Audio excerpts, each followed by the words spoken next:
Well, Jame Greene is a Conservative list MSP for the west of Scotland, and he joins me now. Good morning. Good morning. Do you have concerns about Crosshouse? I do have concerns. First and foremost, I should say that obviously our thoughts and condolences are with the families involved in any of these tragic incidents. I think any avoidable death is one death too many in my view.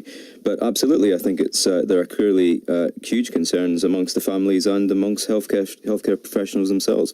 And are you reassured by the Health Secretary's response that she's ordered this review to be carried out?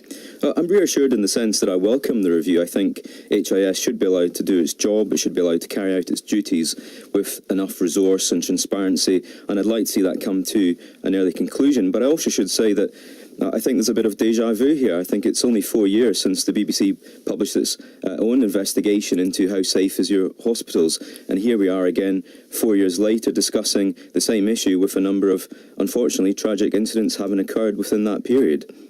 And are you happy with the terms of the review being carried out, that it will be carried out by Health Improvement Scotland? Is that the approach? Well, it's the approach that has to be taken here, but are you happy with that?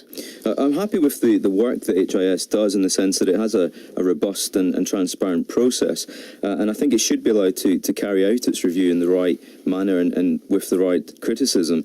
But I should also point out that on the very opening page of its own national framework document, it says the following: the best way to reduce harm is to embrace wholeheartedly a culture of learning. We had a review 4 years ago, and very specific recommendations were made with respect to certain practices in Crosshouse Hospital and across NHS Ayrshire and Arran.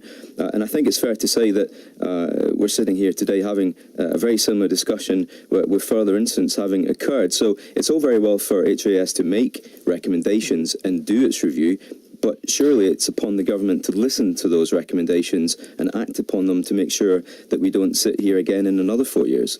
Yeah, I mean, the numbers, as you say, each of these events is a tragedy in itself, but overall the numbers are small compared to the number of live births and very successful births. Do we need to put this into perspective, or how do you suggest that, what's the best way to approach the situation?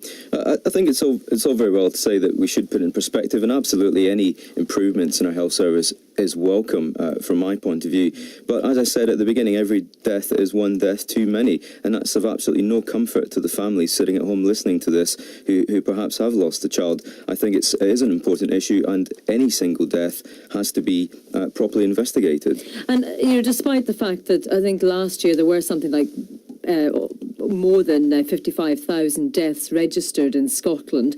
What is live births? What is the best way to address all these issues, at all health boards across the country, to make sure that the same processes and systems are being carried out everywhere?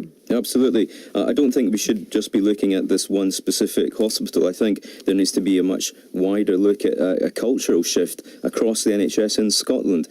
As I said, there were very specific recommendations made after the last review, which Nicola Sturgeon, as Health Secretary, performed herself. And some of those recommendations clearly are not being taken into account. The feedback we're hearing is that midwives simply don't have enough time in the day or hours in the day to do the training that was recommended after the last review. So I think there needs to be a wholehearted look at a cultural shift, and also opening it up so that people who feel that they're worried or concerned, people within the health service themselves, they have the confidence that they can come forward as whistleblowers or just to raise concerns and not feel there'd be any recourse upon them. So we do have to have a wider look at this across Scotland. Thank you very much for speaking to us this morning. Jame Greene, the Conservative list MSP for the west of Scotland.